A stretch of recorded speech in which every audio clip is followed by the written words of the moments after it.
Donc, je suis ravi de t'accueillir aujourd'hui, Clarisse.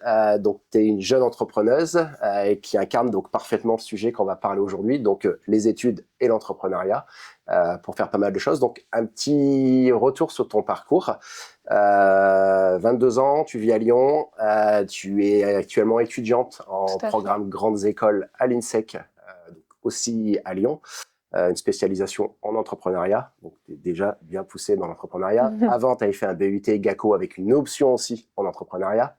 En plus de ça, comme tu n'as pas assez de tes études et de la boîte,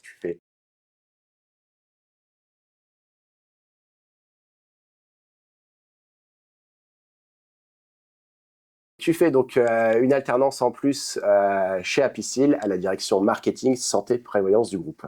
Tout à fait, exactement, tu as tout résumé. Ok, tu as monté ta boîte 2025, c'est la com. Explique-nous exactement ce que tu fais. Eh ben, merci Yoann de me recevoir aujourd'hui, c'est un grand plaisir d'être ici. C'est la com, c'est une société que j'ai montée en auto-entreprise en avril 2025. Je propose des prestations de services pour les associations, les entrepreneurs, les petites entreprises. Je vise uniquement cette cible-là. Et je propose donc du community management, de la création de contenu, du montage vidéo et tout ce qui est gestion des commentaires. Et en fait, comment avoir une bonne visibilité en ligne pour mes clients. Ok, super. Avec tout ce que tu fais, oui. Si aujourd'hui tu devais résumer assez simplement entre ton alternance, l'école et ta boîte, comment se passe ta vie? Eh ben, c'est une vie à 100 à l'heure. Vraiment, je m'arrête jamais. En fait, c'est ce qui m'anime en fait finalement, c'est que je suis tout le temps dans le rush. Je rentre du travail, j'ouvre mon ordi perso et je fais mon travail sur mon entreprise. J'arrête le travail sur l'entreprise, j'ouvre mes cours. En fait, de 7h du matin jusqu'à 22h, c'est non-stop et je connais pas de jour off ni le week-end, quoi. T'as pas peur de te fatiguer? Si, j'ai des moments un peu plus compliqués, mais je pense que l'adrénaline, c'est ce qui me tient aujourd'hui et mon envie de bien faire et de me rendre fière aussi. Pour le moment, ça me fatigue pas. Demain, je sais pas ce que ça va donner, mais pour le moment, je tiens. Ok. Donc, ce qu'on va faire là, c'est qu'on va aller vraiment au cœur du sujet qui nous intéresse. Je pense qu'il y a plein de jeunes qui vont l'écouter parce que c'est un peu un modèle, faire des études un peu compliquées, pas un peu, un programme grande école qui a un parcours compliqué. Monter une boîte, en plus, je pense qu'il y en a des tas qui, ça peut-être donner des idées. Qu'est-ce qui t'a poussé à créer cette agence de com pendant tes études? Tu es dans un service marketing d'Apicil, donc tu pouvais dire, je le fais et j'ai pas besoin d'en faire plus. C'est vrai que actuellement, en alternance, je suis comblée. Enfin, j'apprends beaucoup de choses, je développe pas mal de compétences. Mais j'avais toujours au fond de moi une petite envie de me dire oui, mais il me manque quelque chose. Et ce quelque chose, en fait, j'avais besoin d'assouvir en fait ce besoin. Je savais pas comment. J'ai mis beaucoup de temps à savoir. J'ai mis 6 mois à faire toutes les démarches, à me dire est-ce que tu es sûre. Beaucoup de doutes, beaucoup de remises en question. Mais voilà. Et puis j'ai aussi un modèle familial où j'ai toujours grandi dans le besoin de toujours de surpasser. Le travail est au cœur aussi des décisions. Et puis on m'a toujours dit en fait il faut travailler pour réussir sa vie. Donc j'avoue que je me suis dit pourquoi pas créer autre chose et qui ne tente rien à rien finalement. Et c'est quoi ce petit quelque chose qui fait que tu voulais aller faire quelque chose en plus? C'est de me rendre fière, de me prouver à moi-même que en fait je me contente pas de ce que j'ai, parce qu'en fait je pourrais me contenter d'une alternance et des études, parce que pour beaucoup c'est déjà assez fatigant et déjà ils n'arrivent pas à tenir. Mais je me suis dit en fait j'ai du temps libre, pourquoi pas faire quelque chose de ce temps libre, quoi. Et quand tu as créé, qu'est-ce qui était compliqué? Qu'est-ce qui t'a fait peur? Et qu'est-ce qui te dit, ça, peut-être? Et comment, en fait, tu avais des peurs et comment tu as dit, en fait, pour éviter cette peur, je fais ça? Des craintes, oui, des peurs, il y en a eu beaucoup. Tout d'abord, les démarches, parce qu'on ne va pas se cacher, les démarches pour créer une entreprise, en auto-entreprise, c'est long, c'est fastidieux. Et puis, ils demandent tellement de papiers qu'en fait, au bout d'un moment, on se dit, en fait, je vais laisser tomber parce qu'en fait, je ne vais jamais arriver au bout. Alors ça, déjà, il y a un gros frein à ça parce que finalement, j'ai commencé les démarches à peu près vers novembre et finalement, mon entreprise a été créée au 1er avril 2025. Donc, ça a été assez long, mais parce que aussi, il y a des jours où je me suis dit, bon, en fait, non. Puis des jours, oui. Et puis, en fait, à savoir que j'ai fait tout ça toute seule. En fait, personne de ma famille ni de mon cercle de proches n'était au courant que j'étais en pleine démarche et je l'ai dit le jour où j'ai été immatriculée. Et ça aussi, c'est une grande fierté parce que je me suis dit, bah, en fait, j'ai encore créé quelque chose, mais toute seule, vraiment toute seule. Et c'est aussi ça, ce besoin aussi que j'avais, c'est de dire, bah, j'ai fait quelque chose et c'est mon projet à moi, quoi. Donc, même la petite sœur qui est là d'à côté, elle n'était pas au courant? Personne n'était au courant. Ok. Ah non, même pas mes parents, personne. J'ai eu un appel de mon père, je dirais 2 mois avant l'immatriculation finale, et qui me dit, ah, j'aurais besoin que tu me fasses un petit truc et tout. Et je me suis dit, bah, attends 2 mois et je te le fais. Et là, je lui ai dit 2 mois après pourquoi je lui ai demandé d'attendre. Quand tu t'es lancé, c'était l'envie, donc tu t'expliques l'envie de te montrer quelque chose, mais tu voulais quoi? De la liberté, tester des idées? C'est un projet sur de la vie à long terme? C'est juste, vous voulez me prouver quelque chose et... Alors au début, je me suis dit, je perds rien, ça me coûte 0 d'immatriculer cette société. Honnêtement, je pensais avoir 0 client et puis que ça allait pas fonctionner, mais bon, au pire, je connais les démarches si jamais je veux recréer une société plus tard. C'était vraiment ça le but. Je me suis dit, bon, allez, pourquoi pas, on teste. Et puis je me suis dit, bah, quand même, si ça marche, ça me permet de travailler sur d'autres cibles, d'autres projets, parce que bah, c'est vrai qu'avec Apicil, je vois pas mal de choses. Mais du coup, de travailler sur d'autres domaines d'activité, bah, en fait, c'est toujours plus enrichissant finalement. Mais du coup, tu disais que c'était compliqué de faire les démarches d'auto-entrepreneur. Moi, j'avais cru comprendre que c'était assez simple. Tu allais sur le site que tu cliquais, tu faisais clac, clac, clac, et ça se faisait quasiment automatique. Ça serait trop beau. Non, franchement, j'en ai gardé des mauvais souvenirs et j'avoue que bah, maintenant que je sais faire, bah, je serais capable de le reproduire peut-être en une semaine. Mais là, j'avoue que non, c'était très très long. Ce qui demande quoi comme papier spécifique? Je m'en rappelle plus exactement, mais déjà, il faut arriver à donner le code NAF de son entreprise, il faut arriver à détailler toutes les prestations qu'on va avoir. Bah, quand on crée son entreprise, on dit, bon, je veux faire du community management, oui, mais est-ce que je veux faire autre chose? En fait, il faut déjà arriver à savoir ce qu'on veut faire avec le client final, sans même en avoir un. Donc, c'était ça un peu le plus compliqué, c'est se dire, qu'est-ce que je fais Quand une IA où on n'a qu'à lui parler et lui dire je veux monter une boîte qui fait ça, ça et ça, Seulement. puis paf, ça nous crée en automatique. Bah, je pense qu'aujourd'hui c'est possible, mais j'avoue que quand j'ai créé mon entreprise, j'étais pas trop dans l'IA. Bon, maintenant je le suis beaucoup plus, mais j'ai fait tout toute seule, j'ai même pas servi de Mais l'IA. du coup, t'as pas essayé de te servir via Conto, Legal Place, des trucs qui facilitent le chemin de choses. Toi, t'as été dans le dur sur le site. Ouais. Franchement, je me suis même pas renseignée si c'était possible d'avoir des aides ou quoi. Je me suis dit, bah, je vais tout faire toute seule. Et j'avoue que j'aurais pu me servir d'IA ou autre, hein, parce que ça doit exister, mais non. D'accord. Pourquoi la com? Eh ben, honnêtement, la communication, c'est pas du tout mon domaine de prédilection. C'est vraiment En fait, quand je suis rentrée en BUT, je savais pas ce que je voulais faire de ma vie. Ouais. On avait eu des cours en première année de marketing. Donc, je me suis dit, trop chouette, le marketing, c'est sympa. Comme une stratégie de vente d'un produit, c'est cool. Ok, je vais faire un premier stage en marketing. Donc, j'ai fait 1 mois en stage marketing. Et là, j'ai eu des missions de communication. Et là, je me suis dit, ah, j'aime pas. Je n'arrive pas. Tout ce que je fais, c'est moche. Ça me prend du temps. Donc, bon, c'était vraiment pas mon truc. Et puis, à force, en BUT, on nous demande beaucoup de faire des présentations style PowerPoint sous Canva, des jolis trucs. Puis, en fait, on n'a pas le choix. Et c'est de là que j'ai mis les mains dedans un petit peu. OK. Vu que je connaissais un peu l'outil Canva, j'ai des proches qui m'ont demandé, tiens, tu peux me faire un flyer, tiens, tu peux me faire une carte de visite. Bon, allez, OK. Et là, j'ai eu des retours hyper positifs et je me suis dit, ce que je fais plaît.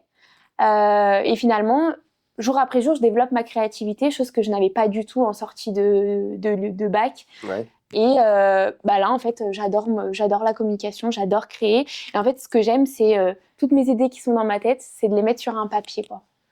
Et t'as pas peur justement, parce que moi je fais partie de ceux qui utilisent des IA, mais à gogo. J'ai passé un master en IA, je continue à me former en IA. Moi je me dis toujours, les métiers créatif comme ça. Je vais me faire tuer par tous les gens qui créent du contenu, qui machin. Bah, c'est Et vrai, que ouais. les IA, en fait. Ouais, ouais. Aujourd'hui, moi, je veux faire une présentation, j'écris ma présentation, je la mets dans Gamma, j'appuie sur un bouton, vas-y, Et crée-moi une fait présentation. tout. Ouais, ouais, bien sûr. Bah, ça, je suis totalement d'accord avec toi. Moi, c'est ma plus grosse crainte aujourd'hui. C'est pour ça que je dis que mon métier marche aujourd'hui, mais peut-être qu'il sera plus là demain, ou ça sera complètement différent, où il va falloir que l'IA soit ma main droite, en fait, Ouais. finalement, ça fasse partie de mon quotidien.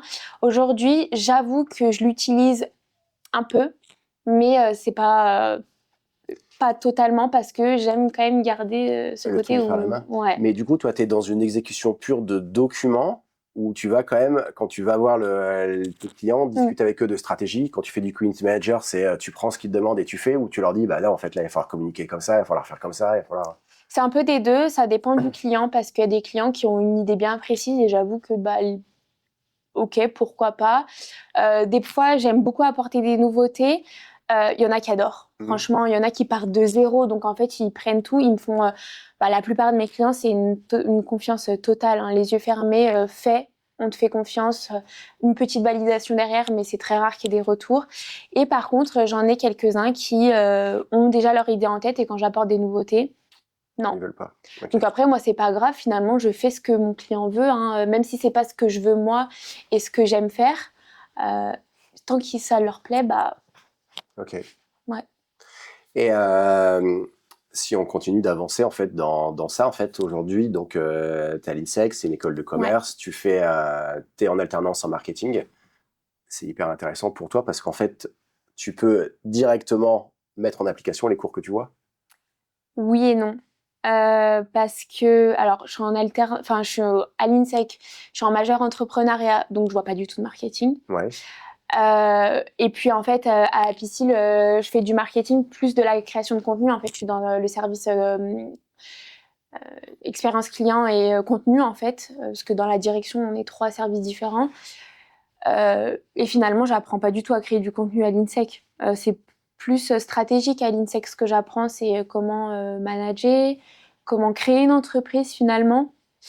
Et puis en fait, même pendant mes 3 années de BUT, j'ai jamais appris à créer du contenu. J'étais pas en BTS communication pure où j'étais sur les outils Photoshop ou quoi. Donc en fait, j'ai la double casquette de l'entrepreneuriat à l'école et le marketing pur au travail en alternance. Du coup, je comprends pourquoi mon fils me regarde avec des yeux comme ça quand je lui dis mais non, mais le marketing, c'est le plus important dans une boîte. Si tu fais de l'entrepreneuriat, il faut bosser le marketing. Ouais. Les écoles qui préparent au marketing, enfin qui préparent à faire de l'entrepreneuriat, ne forment pas au marketing. Et après, c'était un choix de ma part, hein. Il y avait la majeure marketing. Non, mais en fait, quand tu fais une majeure entrepreneuriat, pour moi, le marketing, en fait, le chef d'entreprise, on va pas tous travailler dans... Enfin, en plus, quand tu fais l'entrepreneuriat, c'est qu'en gros, tu veux monter une boîte. Donc, on va pas d'emblée créer une boîte avec 5000 personnes et on va se lancer tout seul, comme toi.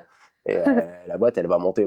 Puis un jour, tu auras un groupe comme Mathieu Stéphanie, un nez dans le groupe. Et puis, mais en fait, il faut commencer tout seul, en fait. Ouais. Tu peux rien. Ouais, c'est ça, c'est bon.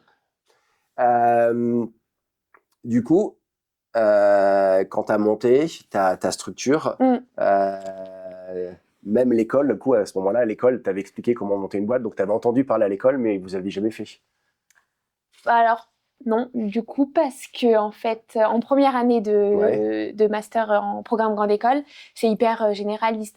En fait, c'est beaucoup des repasses de ce que j'ai vu pendant mes 3 années de BUT, parce qu'on sort pas tous du tout de la même formation, du même cursus. Il y en a qui viennent d'écoles complètement différentes. Le BUT est assez...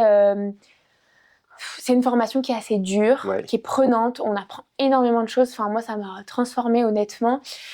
Et du coup, la première année de master était assez light. C'était des repasses, des redites. Et c'est pas du tout là où j'ai appris à créer une entreprise. En fait, j'ai créé mon entreprise en première année de master, mais c'est pas du tout une application des cours. Ok. Et tu as utilisé l'incubateur, c'est la Fabrique à l'INSEC. Ouais. Et il y a aussi, j'ai vu un réseau d'intervenants. Est-ce que tu as été les voir en disant, ou même maintenant que ta boîte elle lance, est-ce que tu vas rentrer dans ces réseaux-là pour justement t'aider et développer encore plus? Honnêtement, je savais que cet incubateur existait. D'ailleurs, c'est une grande... c'est hyper valorisant pour l'INSEC, hein, parce qu'on a des entrepreneurs qui viennent, on a des personnes qui donnent de leur temps, des professeurs, des doctorants. Enfin bon, c'est génial, hein. Mais en fait, quand j'ai créé mon entreprise, je me suis dit, c'est une entreprise qui est assez facile. J'apporte pas un projet ou un produit innovant. J'ai pas besoin de financement. Donc, je me suis dit, bah, pourquoi pas. Après, c'est un choix assumé de pas y être allé du tout et de pas avoir contacté personne. C'est aussi de se dire, bah, je peux y arriver encore une fois seule. Donc aujourd'hui, je m'en sers pas. J'ai jamais non plus fait les démarches pour essayer de rentrer dedans parce qu'aujourd'hui, je suis arrivée à un stade où je peux plus prendre de clients. Enfin, aujourd'hui, bon, c'est bientôt la fin des études. Certes, je vais bientôt arriver à ouvrir à ma prospection, mais là, à l'instant T, j'ai pas besoin. Donc voilà. Alors après, certes, les professeurs, c'est un réseau énorme. J'en ai pas parlé non plus aux professeurs. Aujourd'hui, mes professeurs que j'ai en cours sont au courant parce que bah, la première question en majeur entrepreneuriat à la rentrée en septembre, c'est qui a son entreprise. Donc on lève la main et on explique. Donc ils sont un peu au courant, mais c'est pas pour autant que je vais chercher de l'aide de leur part. T'as pas pensé, là, c'est le chef d'entreprise qui réfléchit, de se dire, bah, en fait, je vais rentrer dans l'incubateur, non pas pour me faire aider, mais pour aider tous les gens qui sont dans cet incubateur à leur faire leur com. Et t'as les clients tout. C'est plus facile de bosser avec une copine de promo ou quelqu'un de sa promo que. C'est vrai. Mais bah, généralement, quand on est dans l'incubateur, c'est qu'on a besoin de financement. Est-ce leur projet n'est pas monté ou est en cours finalement? Et pour moi, dans ma tête, c'est qu'ils n'ont pas non plus le financement pour me rémunérer moi et sur mes prestations. Et puis, alors, c'est peut-être un peu bateau, mais quand on est en master, en école de commerce, généralement, la communication, ça parle un peu à tout le monde. Donc, on peut toujours arriver à se débrouiller. On n'a pas besoin de quelqu'un pour commencer. Ok. Et comment tu arrives à gérer? Parce que là, on a dit que tu faisais du 7 heures. Non, j'avais une question avant. Ouais. Justement, parce qu'on parlait de l'école. Et justement, est-ce que le fait d'être étudiant dans un programme grandes écoles, c'est un avantage ou un inconvénient? Et des fois, tu le dis même pas à tes clients. Ah non, je vois pas de mal à dire ça, justement. Ils savent tous que je suis étudiante. Enfin, moi, je pose le cadre hyper clair dès le début. Je dis, OK, on part ensemble, mais par contre, essayer le moins possible de me joindre entre mes horaires de travail. Moi, je suis disponible le soir à partir de 17h jusqu'à l'heure que vous voulez et les week-ends. Donc non, l'école est hyper valorisant. Ils savent que je prépare un diplôme d'entrepreneuriat, donc pour eux, c'est... Bah... Puis eux aussi, dans un côté où ils valorisent vachement l'initiative. Et puis, donc non, c'est Et t'en as pas justement qui essayent d'abuser en disant « Ouais, mais t'es que étudiant, donc c'est trop cher, diminue ton tarif ». Non, pas parce que c'est hyper compliqué d'être légitime face à sa tarification. Donc honnêtement, j'ai pas des tarifs qui sont... Pourquoi t'as le syndrome de l'imposteur? Ah, carrément. Carrément. Bah, j'y travaille tous les jours. Hein. C'est aussi de se dire j'ai confiance en ce que je fais et j'arrive à tarifer mon travail. Mais c'est très compliqué parce que bah, en étant étudiant, junior, où c'est que je me positionne quoi. Je me dis bah je peux pas mettre des tarifs de junior normaux entre guillemets parce que j'essaie de me renseigner. Je suis en dessous carrément parce que je me dis je peux pas me permettre de mettre des tarifs comme ça. Je suis pas disponible la journée, enfin le moins possible. Donc ouais. Ok, c'est marrant. Mais Ça. C'est un travail qui est à faire et c'est je marrant sais. parce que j'ai toujours un peu de mal à comprendre moi le syndrome de l'imposteur. Peut-être parce qu'en fait je l'ai jamais vécu et que mais je rencontre plein d'entrepreneurs. Moi je suis dans plein de groupes de réseaux d'entrepreneurs donc je rencontre plein. C'est quelque chose qui arrive quand même souvent. Et je me dis toujours en fait si tu es là aujourd'hui où tu en es, c'est que tu as une valeur. Enfin, tu fais un programme grandes écoles. Regarde les mecs qui ont des boîtes de com, ils n'ont pas forcément fait des programmes grandes écoles. Et en fait comme tu dis, tu as des avantages. Oui. Mais ça, c'est un vrai sujet qui... Ça, c'est hyper compliqué. Hein. Si seulement ça pouvait être facile. Mais ouais, c'est un syndrome. Bon, on essaye toujours de dire oui, mais pourquoi moi? Pourquoi ils choisissent moi? Mais du coup, pourquoi ils choisissent? Bah, Pourquoi moi, demain, je devrais faire appel à toi pour gérer ma com? bah parce que bah, après, je suis hyper disponible. Ça, il y a un truc sans me valoriser ou quoi. Je suis hyper réactive. J'avoue qu'il n'y a pas un soir où j'offre pas mon ordinateur. Ils savent qu'ils peuvent compter sur moi tous les jours et même le dimanche et même à 22h un dimanche soir. Donc ça, c'est aussi une grande valeur ajoutée pour eux parce que certes, je suis pas disponible la journée, mais en attendant, je réponds aux mails tous les soirs, quoi. Et du coup, est-ce que tu n'as pas peur justement que là, on enregistre, on est toute fin février, le 28. Tu vas finir l'école dans 4 mois. Ouais, fin et juin. dans 4 mois, tu vas ouvrir ta boîte. Tu vas devoir forcément changer les tarifs. Ouais. Parce qu'il va falloir que tu vives. Et ça, t'as pas peur justement qu'il y ait quelqu'un qui te dise, bah Ouais, avant tu nous esprits et pourquoi ouais, tu augmentes?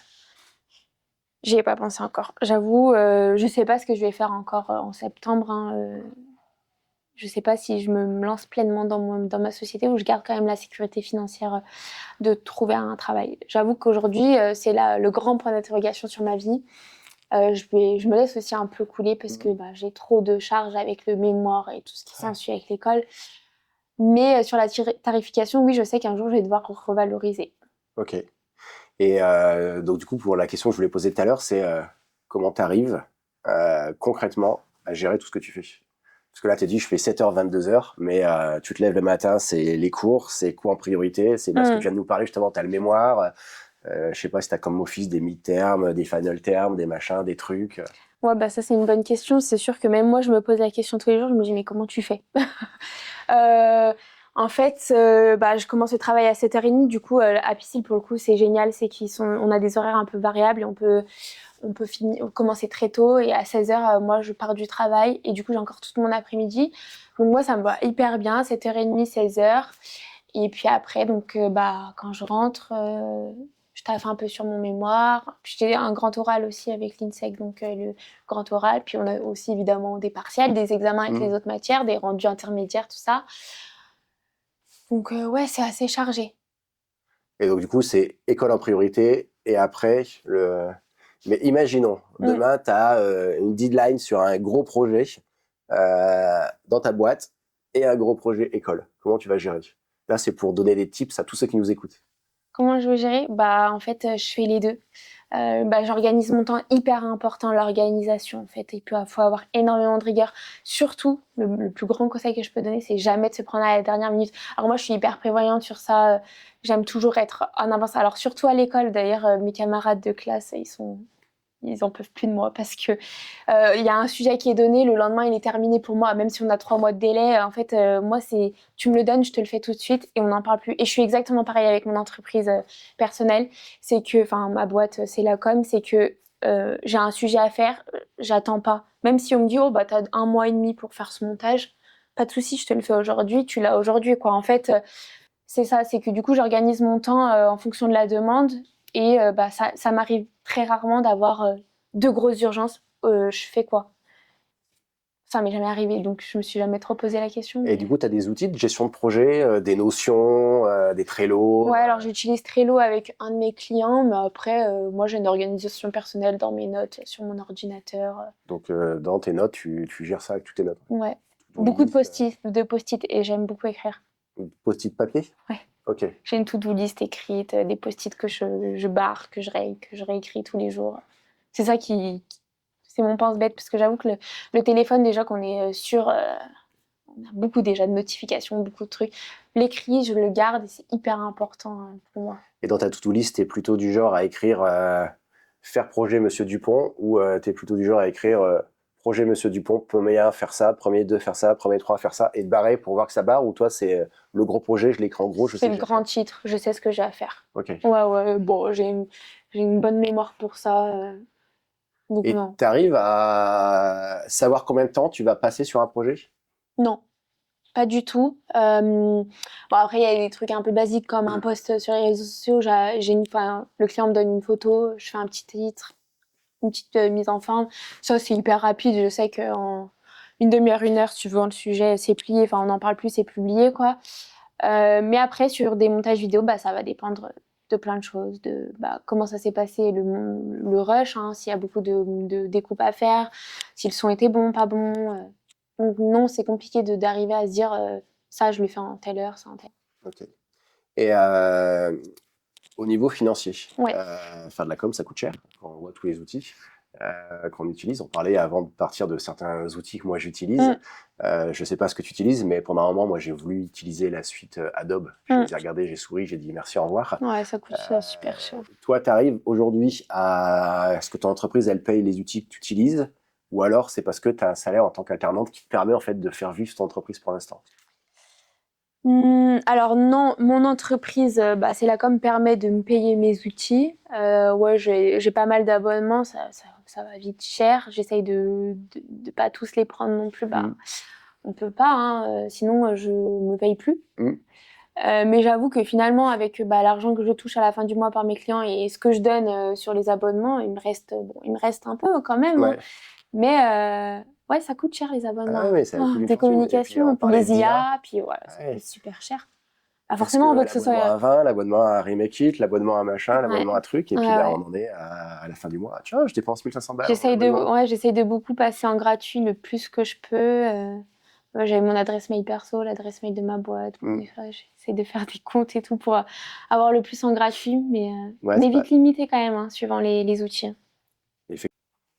Tu fais donc, du coup, toi, de la création de contenu pour tes clients, des choses comme ça. Ouais. Est-ce que tu te l'appliques à toi? Est-ce que toi, tu arrives à communiquer régulièrement ou cordonnier plus mal chaussé?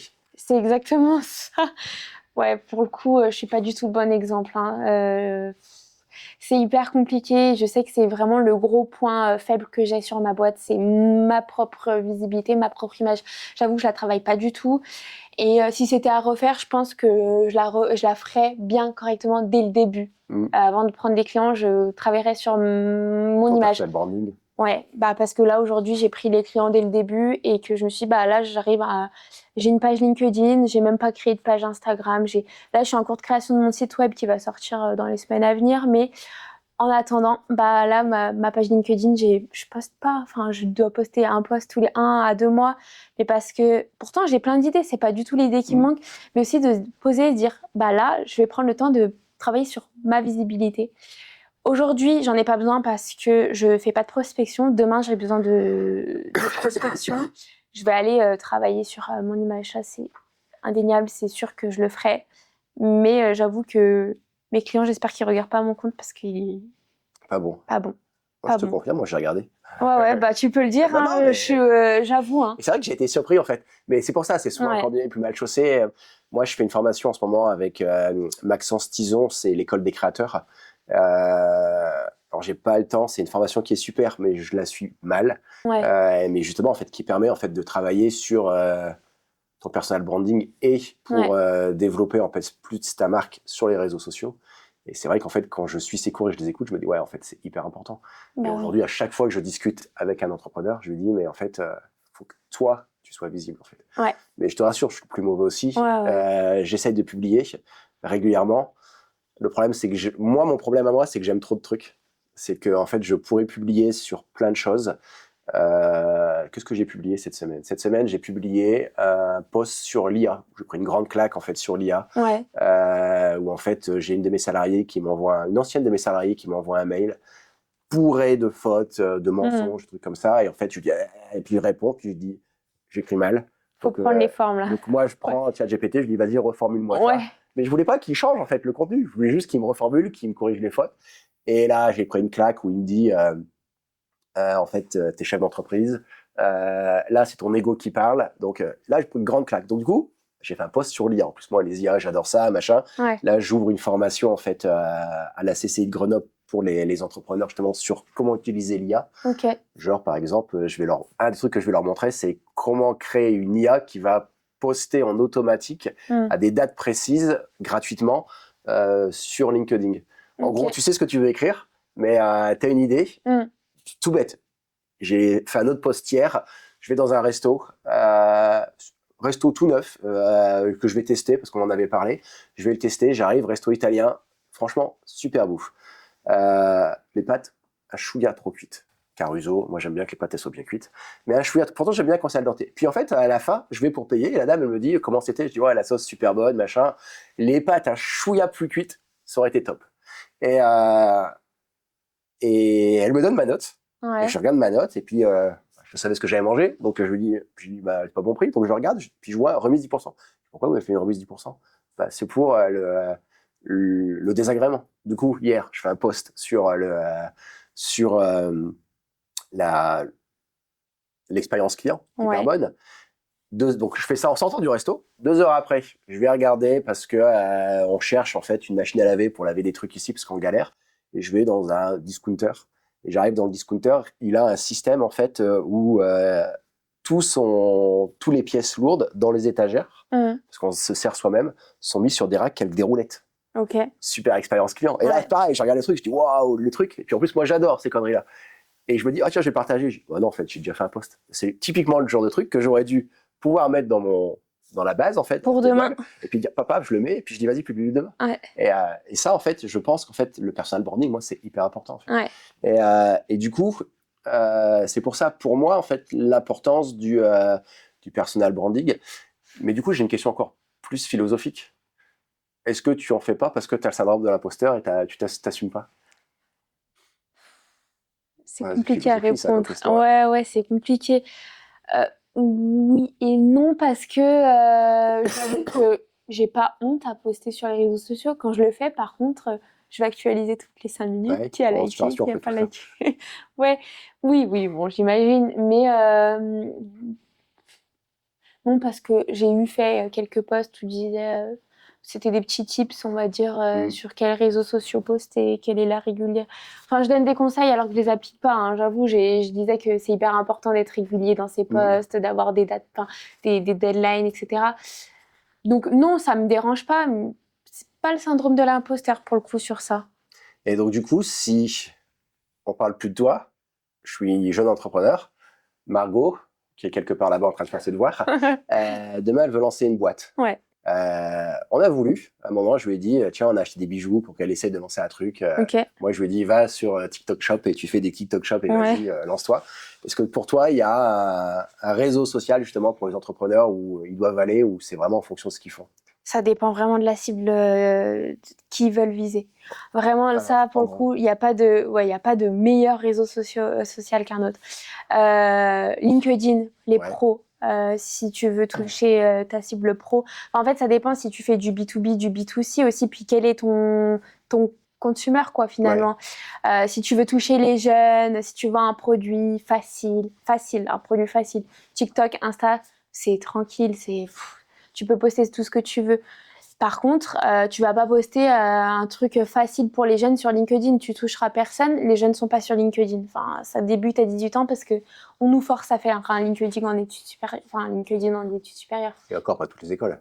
Pas toutes. Ouais, les écoles de commerce quand on touche un peu sur le commerce. Mais enfin, moi, je connais pas mal de gens autour de moi qui sont pas du tout dans le commerce et qui ont pas du tout de profil LinkedIn et qui n'en voient pas l'intérêt. Donc voilà, Facebook aujourd'hui. Ça va pas plaire à tout le monde, mais ouais, mais ça marche plus. Non, ça marche plus. Si, on est encore sur Facebook, c'est ta mère. Oui, mais les pubs, enfin, suivant ce que tu mets sur Facebook, si tu vends un truc, ça marche plus. Enfin, les gens, ils viennent pas sur Facebook pour acheter quelque chose. Ils sont plus réceptifs pour moi. Enfin, ça, je m'en rends compte, même avec mes clients ou même en alternance. Hein, t'as un compte Facebook, oui. Non, mais elle y va jamais. Voilà, elle y va pas. Enfin, à 18 ans, on va pas sur Facebook. Moi, j'y vais parce que, du coup, j'ai toujours été habituée dessus, puis j'ai mes clients, donc voilà. Mais TikTok, j'en travaille pas trop avec mes clients parce que j'ai pas de clients qui ont des cibles pour TikTok. Twitch, Trousse, tous ces trucs-là, pas du tout? Pas du tout. Ok. Non, Twitch, c'est pour les lives, de toute façon. On fait Snap. pas de... Ah non, pas du tout. Alors là, surtout pas. Moi, je conseille pas du tout Snap. Hein. On fait pas de pub sur Snap. Enfin, j'en vois pas l'intérêt. À part si tu veux faire de la sponsorisation. Bon, là, c'est différent. Là, la sponsorisation marche pas mal sur Facebook et Instagram, pour le coup, parce que tu arrives à cibler la localisation, les centres d'intérêt de la personne. Ça marche. Mais en organique, comme on dit, ça veut dire en post lambda, ça marche pas du tout. Enfin, Facebook... Et Birel Biril? Ouais. Oh, non. Enfin, parce que tu as commencé à avoir de la pub là. Ouais, il y a Carrefour qui en fait un peu. Les trucs qui touchent un peu les jeunes. Mais je sais pas comment rendre sur Biril, je sais pas. Parce que pour que ça arrive dans le fil d'actualité, je pense qu'ils doivent payer une blinde, honnêtement. Ou alors peut-être pas cher, je pense qu'il y a personne qui fait de la pub justement. Je sais pas, en fait. Je sais pas. C'est tout nouveau. Ok. Donc je sais pas honnêtement comment ça marche.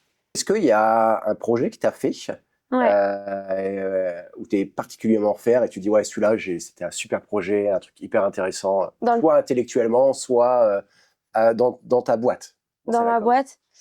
Alors moi j'ai un projet dont je suis un peu fière, mais c'est dans le cadre de mon alternance parce que pour le coup on a beaucoup plus de moyens que moi à mon échelle avec le peu de matos que j'ai.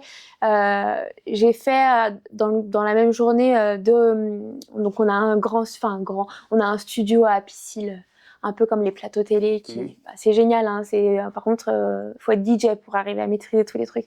Mais du coup, j'ai fait 2 interviews, donc j'ai interviewé sur la matinée un service et l'après-midi un autre service. Donc j'ai fait un peu la présentatrice télévision et ça j'ai adoré. Et au début ça m'a hyper stressée d'être face à toutes les lumières, les caméras, etc. Et puis finalement je me suis dit trop chouette. Et là je me suis dit pourquoi pas prendre ça et pourquoi pas plus tard j'aimerais aussi parler, animer quelque chose et tout. Et puis quand les vidéos sont sorties à mon équipe, j'ai reçu plein de compliments. Du coup, tu as pu couvrir un podcast comme moi et tu as vu, il n'y a pas grand matériel. Et du coup, je l'ai un peu reproduit. J'ai fait des interviews pour un client, donc je me suis déplacée, etc. J'étais pas face caméra, mais du coup, c'est ce qui m'anime un peu. Je me suis acheté des micro-cravates, une petite ring light, mais c'est bon, c'est du matos à mon échelle. Hein. Mais ouais, j'adore. L'animation, là, je me suis dit... ça à construire. De toute façon, la création de contenu, je suis un convaincu, moi. Ah ouais, j'ai adoré. Puis même si je rentre dans une autre boîte ou même si je reste à Psyll, j'aimerais bien apporter ça. Si aujourd'hui, tu reviens sur un moment où tu as lancé ton entreprise, à ce moment-là, quel est le conseil que tu aurais bien donné à la toi d'il y a un an et demi? Quand j'ai lancé l'entreprise, c'est surtout fonce quoi en fait. Surtout arrête de te poser des questions. Tout ce que tu as fait où tu me disais j'y vais pas, j'y vais. Là tu te dis tous les jours c'était les montagnes russes. Là je me suis dit mais de toute façon t'as rien à perdre. Enfin tu mets 0 € en jeu. C'est pas comme si tu sors un produit où tu as besoin de R&D ou autre chose. Là, tu n'as besoin de rien. En fait, tu as les compétences, tu as ton ordinateur et tu as le Canva gratuit à l'époque ou les petits outils gratuits. Tu peux faire. Donc, fonce, en fait. Voilà, c'est le conseil que je me serais donné. Et puis, surtout, arrête de te remettre en question, quoi. Si ça ne marche pas, ça ne marche pas. Au pire. Mais je suis ravi de t'entendre dire ça. Je passe mon temps à dire ça à mes enfants. Ouais, en fait, on vous paye votre bouffe, on vous paye votre loyer, on vous paye vos études. Lancez-vous. Ouais, c'est Je clair. dis, quand bien même, il vous faut 1000 balles. Je vous filerai 1000 balles et lancez-vous, en fait. Voilà, pour le coup, je suis indépendante. Enfin, j'habite toute seule, etc. Mais j'aurais perdu quoi? Du temps. Ouais, c'est ça. Et au pire, c'est quoi le temps? Effectivement, t'as pas fait de R&D, t'as pas fait de... Non, rien. J'aurais perdu juste du temps. Au final, ça marche et j'en suis la plus épanouie, mais j'aurais perdu du temps. Allez, c'est pas grave, quoi. Je m'en serais remise. Hein. Et du coup, là, si t'avais un étudiant là, à côté de toi et qui voulait se lancer, qu'est-ce que tu donnerais qui hésitait à se lancer? Qu'est-ce que tu lui dirais pour qu'il soit convaincu de se lancer? En fait, c'est surtout de pas attendre le bon moment parce pour moi, il arrive jamais. Il n'y a pas de moments qui sont le plus à même de se dire là, je vais monter ma boîte. En fait, plus on repousse, plus on se dit c'était pas le bon moment. Donc c'est vraiment de se dire si tu as ton idée en tête, tu le fais. Et peu importe ce qui arrive après, ça peut être que du positif et t'en tireras que des bonnes leçons finalement, puisque en fait, t'as aussi ta fierté personnelle qui va aussi jouer. Tu te dis en fait, regarde ce que j'ai fait quoi. Tu te parles à la toi et tu te dis regarde, tu peux être fier de toi. Regarde ce que t'as fait. Enfin là aujourd'hui j'ai 22 ans, mais quand je l'écris j'avais un an de moins, mais peu importe. Enfin tu dis regarde ta audio de tes 20 ans. Ce que tu as fait, ce que tu as accompli, ça peut être que mieux pour le plus tard, en fait, pour le après. Si aujourd'hui, tu te lances, qu'est-ce que ce sera quand tu auras 30 ans? Qu'est-ce que ce sera quand tu en auras 40? Tu peux pas, on va dire, aller plus bas, puisque tu commences à toucher un peu haut, donc c'est difficile d'aller plus bas. Donc ouais, faut pas hésiter. Je sais qu'il y en a beaucoup. Alors après, ça vient aussi, j'arrive à voir, moi j'ai des personnes qui aimeraient se lancer autour de moi, qui hésitent. Alors, je leur donne des conseils et tout. Mais je pense que ça vient aussi du caractère de la personne, aussi peut-être de l'éducation au final, de comment aussi ils voient la vie. Enfin, moi, j'ai plutôt une caractéristique à dire on fonce. En fait, tu regardes pas en arrière. Après. Ouais, tu regardes. Enfin, tu verras après quoi. Tant pis. Et puis ouais, j'ai aussi un besoin d'auto-affirmation qui est hyper important. Donc, ça dépend aussi du caractère, mais bon. Tout le monde peut réussir, hein, du moment qu'ils ont l'envie. Si on veut travailler avec toi, comment on fait? Ta page LinkedIn, on fait un petit mot sur LinkedIn? Ouais, alors par contre, LinkedIn, je poste pas, mais je suis active. Enfin, j'y vais tous les jours, j'active et tout. Donc voilà, un petit message, un petit mail.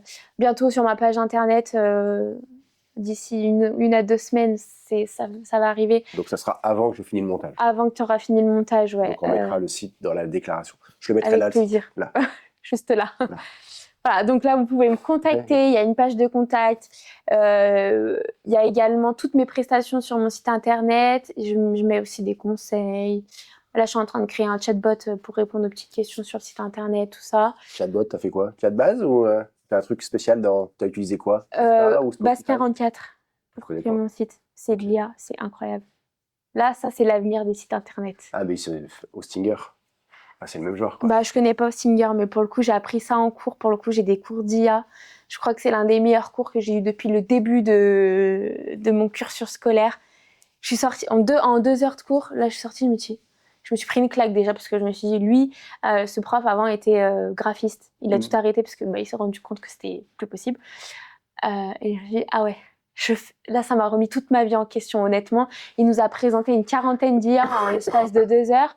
Bah là, je l'ai travaillé aujourd'hui parce que je trouve ça trop chouette. Et du coup, en une soirée, j'ai créé mon site internet. Là, il me manque des petits détails parce que je fais un peu traîner le truc, mais voilà.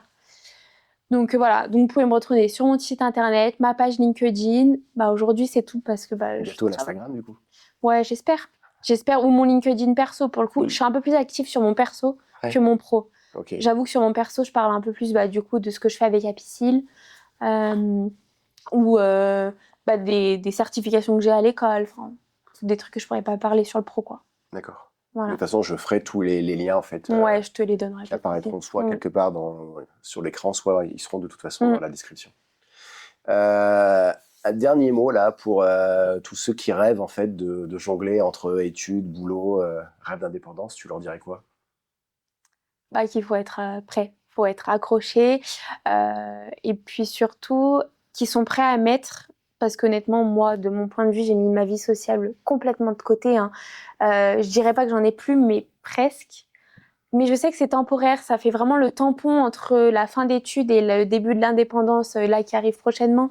C'est aussi de pas avoir peur de se dire, ok, bah là, du jour au lendemain, alors on garde une vie sportive parce que c'est quand même hyper important d'aller au sport, mais on voit moins sa famille, on voit moins ses copains, on sort plus le soir. Bah là, ça fait 1 an que je connais plus sortir le soir.